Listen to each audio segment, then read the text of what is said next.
team meeting today.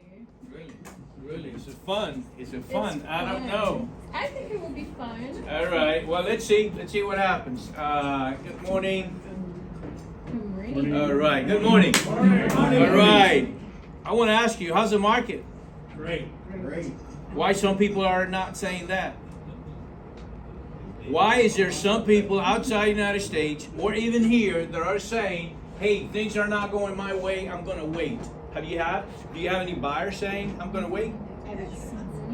So why? International buyers. I'm sorry? Anybody have international buyers? Okay. Why are they waiting? What's the first thing they're saying? Uncertainty, yeah. Prices are gonna come down. Okay, prices are going to come down. They're saying what? Uncertainty? Yeah. Trump. Uncertainty. Okay, fake Trump. news. Okay. Well, we're going to see that there's, two things to that, and what we're going to do right now is just go data-driven insights. We're going to look what the data is actually saying, and we will need to put that in front of the customers, and that way you say, I don't know what you're hearing, but this is what's happening, okay? So there's two type of indicators, the leading indicator and the lagging indicator, okay? The leading indicator is all the rubbish that you're hearing. The lagging indicator is what actually happened. That's what we're going to look today, okay? So let's roll it. Ready? Yeah, okay. So we're going to talk a little bit about the U.S. economy. Very, very simple, in a very simplistic way. And then we're going to look at Florida, what's going on here in Florida. Okay, the first thing, imagine that this is your family, okay? This is where you live. You're actually making $4,900 a month, okay? You can relate to that. You go, that's what you make. You have your job, and you realize that at the end of the month you got $6,800. What do? Credit card. Use credit card. Okay. So that's absolutely, that's something you can do. What else you can do? Cut the expenses. You can?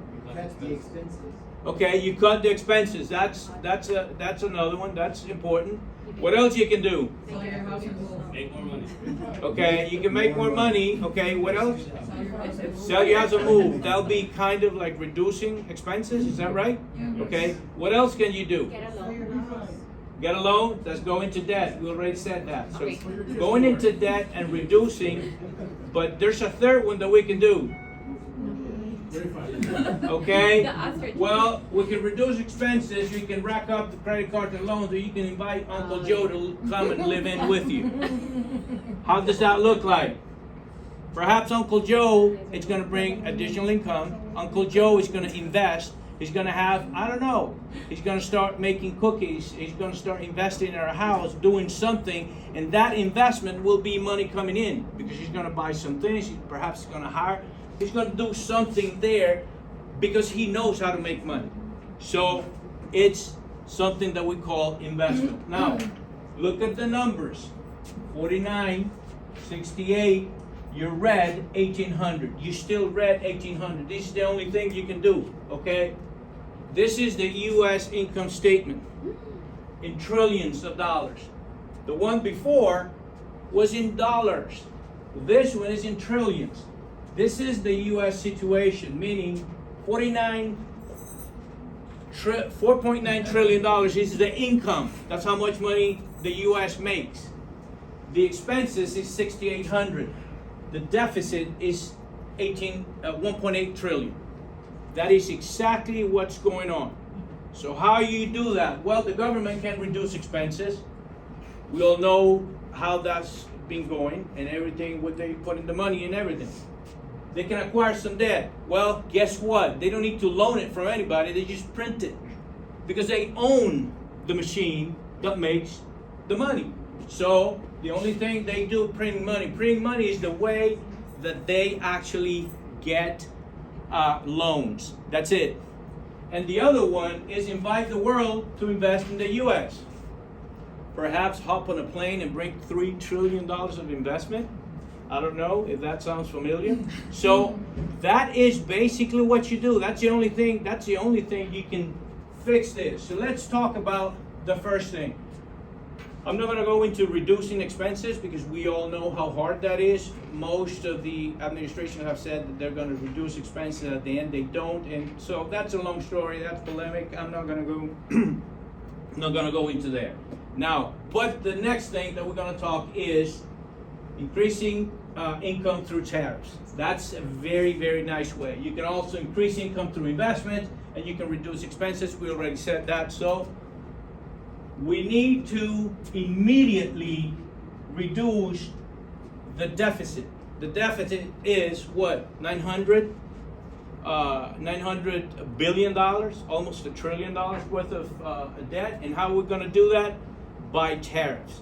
How you do that? You tell people, hey, if you're going to bring more goods to this country, you pay taxes. And when you pay taxes, that's it. What's that going to happen? What's the first thing that happens with tariffs? Raises prices. Raises prices. And that is the big news. That is media. Media is saying tariff raise prices. And this is exactly what everybody is actually saying.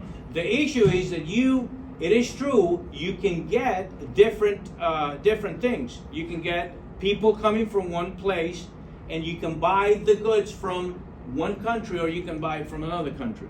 Can you do that? Yeah, absolutely you can. So on the next slide you have tariffs to protect the industry. You have tariffs to generate revenue, and we're going to see how you do that. And you can use it as a negotiation tool, which is incredible. Now, on this, the tariffs foster economic growth. Why?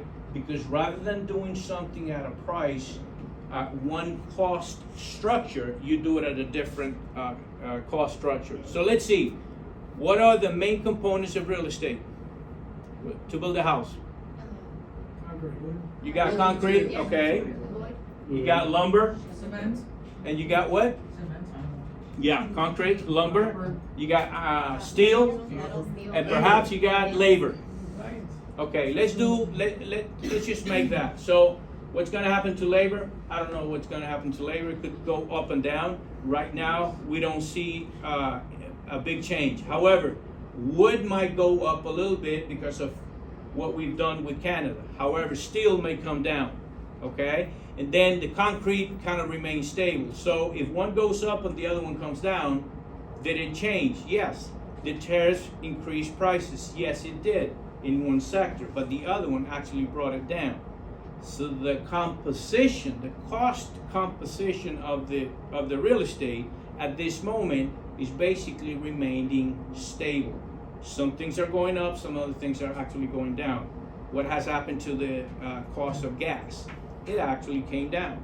Okay, it has come down slowly but surely. What happens to interest rate? Have actually come down a little bit. So if something else actually went up, the aggregate of all the cost is actually maintaining and remaining the same. And that's a big thing. So you are trying to have goods and services, because that's the actual component of the real estate. You have goods, which is what you actually build on, and then you got the services, which is the people, the labor that are doing the work. And then the tariffs and other things that it actually does is it promotes innovation and competition. This is why perhaps iPhone, they're reducing the manufacture in China and they're bringing it to India, and they're doing different things like that.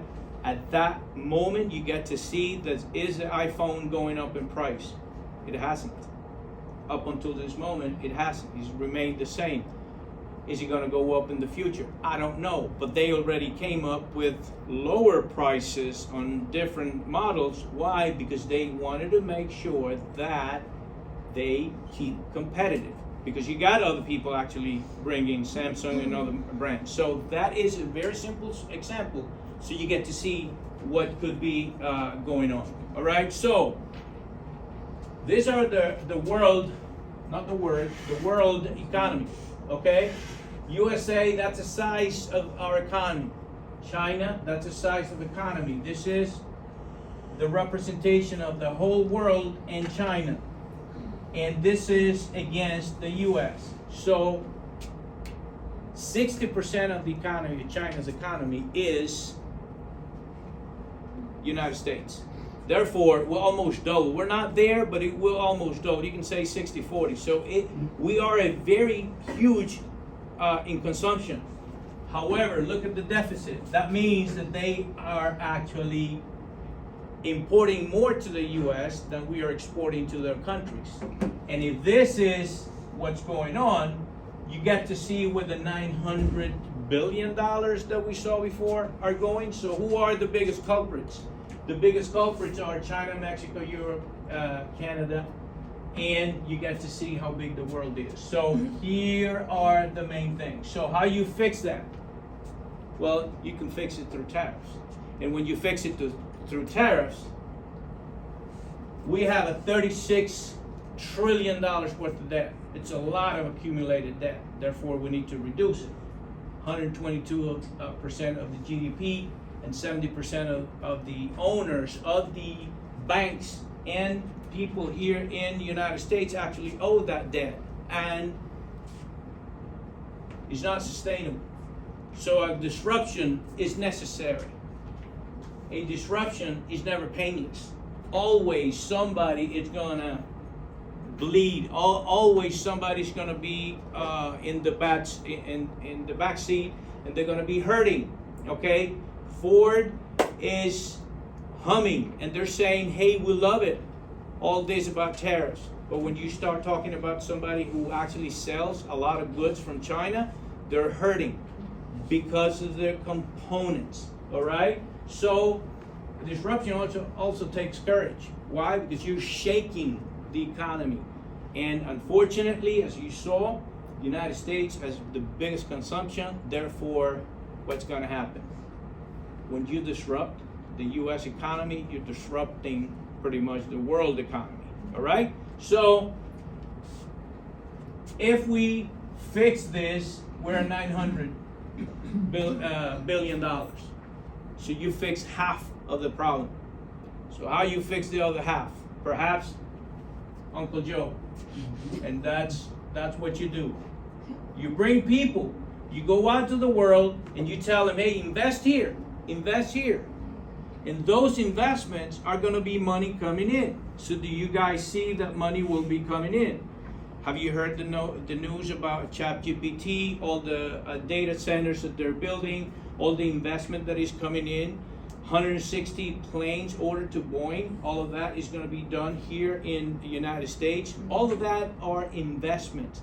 All these car companies that are coming here to the United States and they're putting all their money here, what are they actually doing? They're bringing money, and that is going to fix this income statement. And this is why this would be like the very first time in years that we will have a positive statement. Is it easy? It's not easy. Does it take courage? Absolutely it does. And that is what's going on. So you can see two things. You can walk away and say, this is inflationary, I do not understand it, let me just turn my back on it and that's it. Or you can say, let me see what's really going on. You're looking here into the future.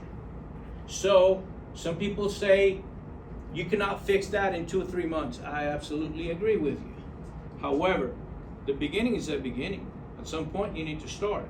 So if you have all of these investments coming in, at some point you're going to see the results. So at this time, there's commitment for $8 trillion worth of investments to the United States. That is huge. And not only that, if you divide that by 4, let's say in 4 years, all that investment comes into fruition, that means that we're positive. The first time that we'll be positive in years. How can you give this to the consumer?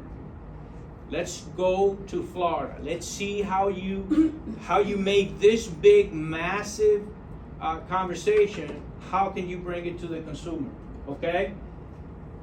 Oh, by the way, media is saying some things. However, they released the inflation rate on Tuesday, 2.4. So they were sad because we were not going into recession or inflation. They were sad because tariffs were not inflationary. okay? And they're saying, oh, tariffs will be inflationary next quarter. Just wait, next month or next quarter. They're betting on it. I don't know why somebody would actually bet against the United States. That I don't know. Unemployment remained at 4.2, and they said, well, there's massive firing, and that's going to increase the unemployment. Well, guess what? That's not what we're seeing. In addition to that, the stock is back to the level of the election. November 20, okay, we are exactly at the same level, and that was after everything came up. So was it good? Absolutely. We are at a very good shape. So, recession. Is there a recession? Anybody? That person that tells you I'm going to wait because prices are going to come down, what are they basing that upon? Isabel, did they tell you that they're coming down? What are you basing that on? They think that, this is another, like, big buyer's market and prices are gonna come down like they did in 2008 or whatever. Okay, all right. There's a little more foreclosures, Mentioned 2008, that was a mortgage crisis. Correct. Are we close to a mortgage crisis? No. Why? How can you tell? How can you tell we're not in a mortgage crisis? For me, it's, in 2007, 2008, we had, I think it was 38 months of inventory. Well, not only that, delinquency. Okay, you touched on two That's things. true, yeah, of course.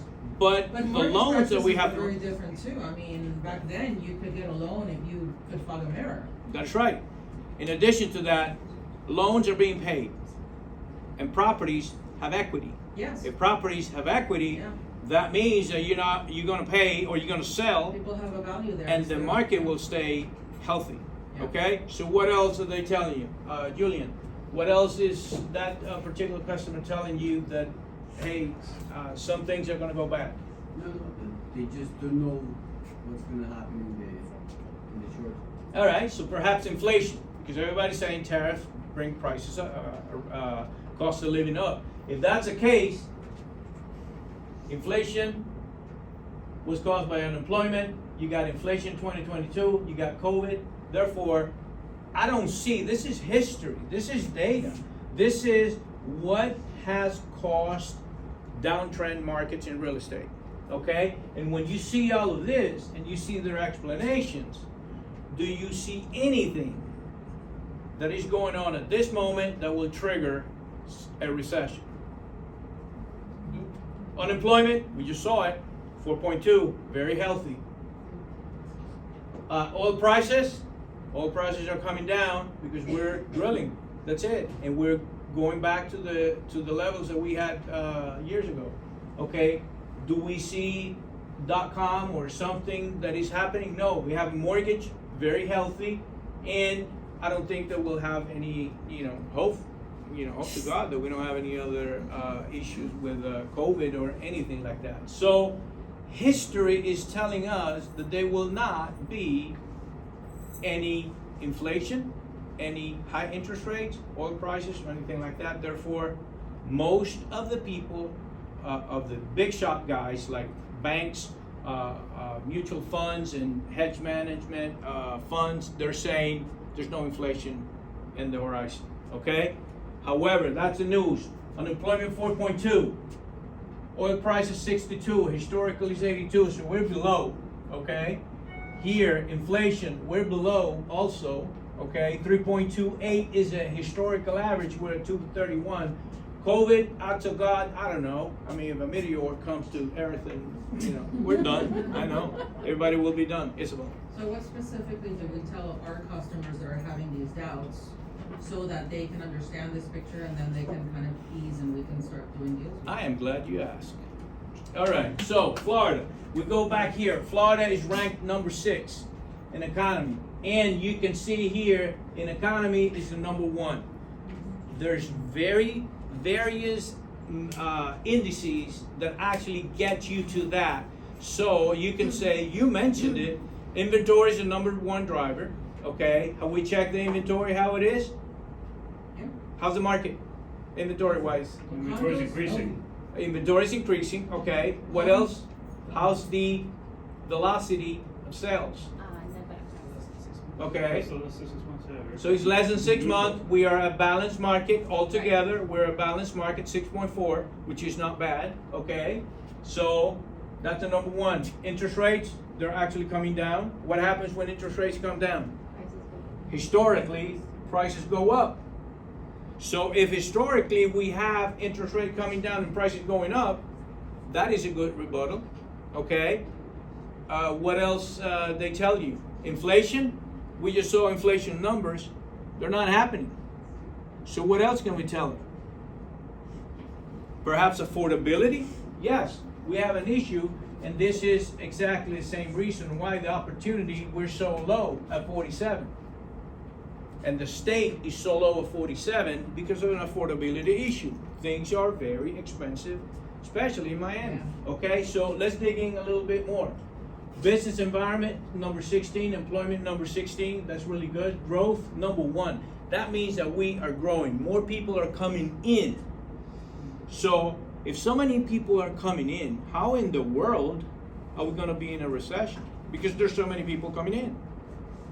It is very hard to tell somebody, well, that I don't know what's happening, but you're seeing it, Mr. Customer, you're seeing it in a different way because there's a lot of people coming in. And we are in a balanced market. It is not like people don't want houses, they don't want to live in Miami. This is what the data is actually telling us. Now, education, people are, very well educated. We're number 1 in postgraduate, meaning everybody comes here and they get a degree, postgraduate degrees, which is, really good. And we have affordability. That's where our issue lies. Why? And this might be a good conversation. What's going on with affordability? It's going up Prices are going up. because there's no inventory to supply this demand. You just told me there's 6-month inventory. Okay, so it's balanced. It's balanced. Therefore, it's a fair play. What I'm saying, it is a fair play. It is a fair play because we have enough inventory. It is a fair play because we have the same interest rate that anybody in the U.S. could get. However, Alex just told us that interest rates are actually coming down. And everybody's expecting to see rates coming down. So if you see forecast of oil coming down, forecast of inflation remain, forecast of unemployment remain, what's the issue? And inventory, this is how the inventory is. So how can you tell, Julian, what can you tell that person that is telling you things are coming down? No, I actually tell them that real estate is anyways medium to long-term investment. Yeah? So if you're concerned on what's going on right now, you're not seeing the big picture because you're not buying, unless you're buying to speculate and maybe sell in 3 months, you don't know what will can happen. But if you're expecting medium to long-term investment, it's anyways a great time to invest in real estate. There are 2 things I want you to say. One is tell me more to see where they are. And number 2, history is not telling us that. And this is history. It's a very simple way. Tell me more. What is your thing? The minute that they hit on inventory, the minute that they hit on inflation, the minute that they hit on affordability, then you have something tangible that you can talk about.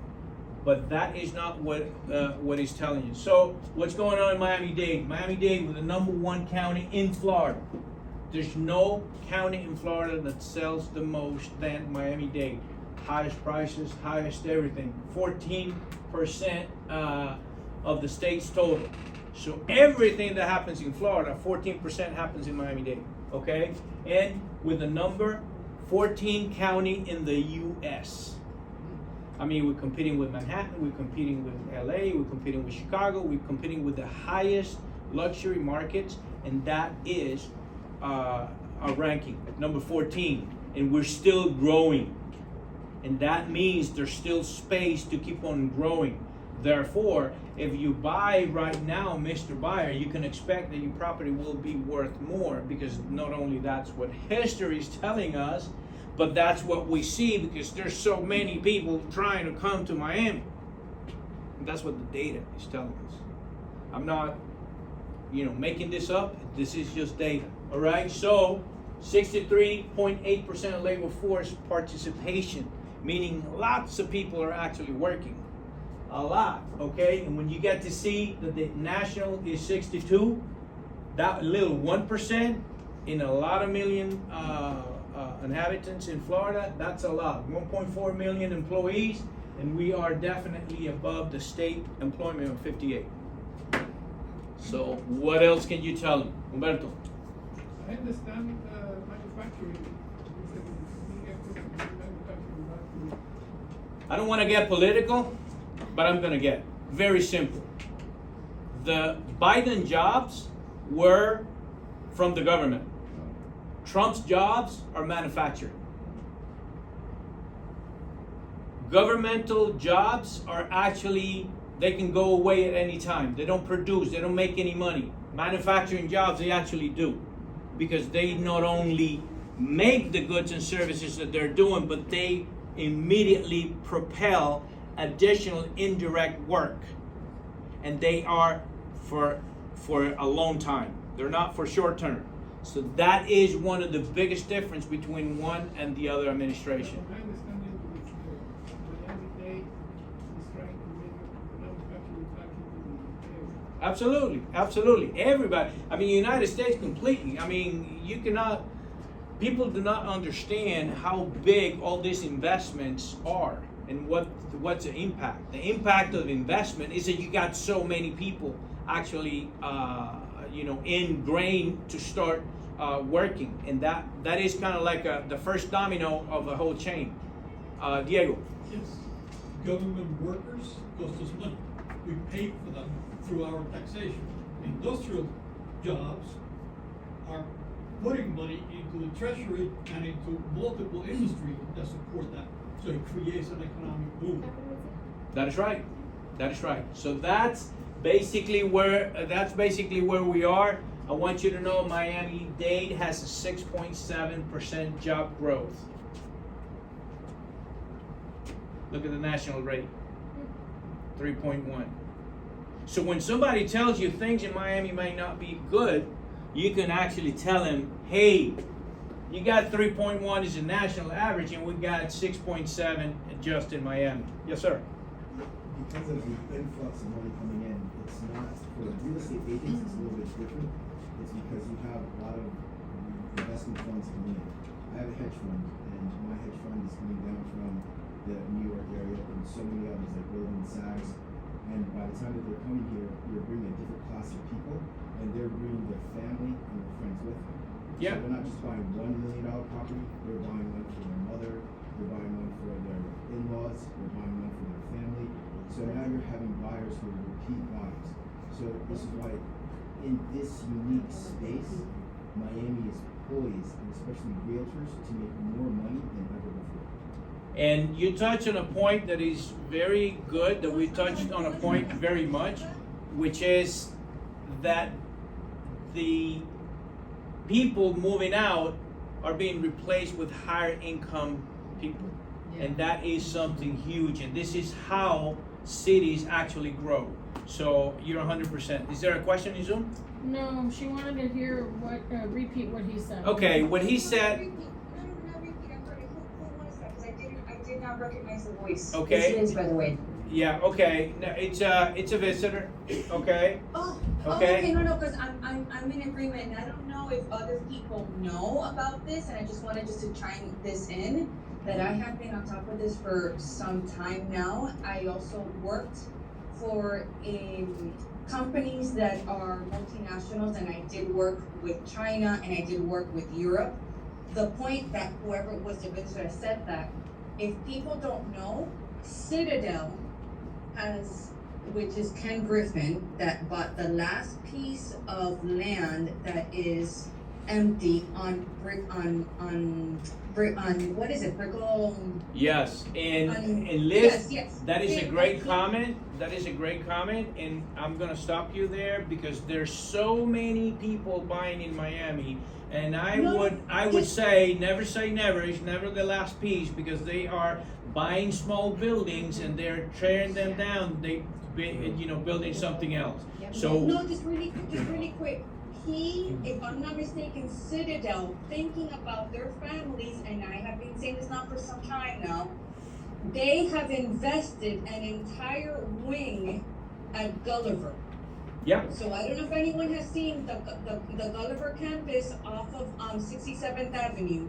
Yeah. That is thinking forward I know. about their families to relocate. I know. That's it. Thank you. Thank you very much. Let's wrap this up by telling you what's going on in specifically Miami-Dade. This is single family. You see here medium sales price going up, average sales price going up. Is that good? Yeah. We got what? 6 months worth of inventory. Is it good? Awesome. We got more listings, I understand, and that's basically the way it works in seasonality. Townhouses, we got a median price coming down. Why? Because more people are going into the lower price. Still, the average is going up. So you got a higher average and you have a lower medium. That means that people are actually buying the lower tier, but just a hair down, 1.7. That's really very small. However, when you put them combined, all properties, you see that if you buy, just throw your money at anything, a year from now it will be 2.7% more, and an average it will be 16% more. That is a very healthy market. You got all this indices. You can share them with the people, with your customer. You can pick and choose. All of these is already in the drive in kwcommand.com under market reports, and you can download it. I encourage everybody to have the conversation, and remember, ask the 2 questions. Tell me more, okay? And the other one is, that's not what history is telling us. History is telling us something different, and then boom, you show this. Any questions? Where was that previous report from? Huh? The other reports that you were showing, where was it from? Also from Florida Realtors? Yeah, everything. I mean, you can go. That's national data. Every time you have unemployment, that's national, and the government puts that out. Every time you go and you show, like unemployment, inflation, GDP, and all of that, that's national. We don't put that out. How soon will this be on KW board? It is now. It's already It is already there. Command or KW board? Huh? Command or KW? KW board, and you click on market report. You had a question, George? You had a question? No? Boom. Okay. Thank you very much. Thank you.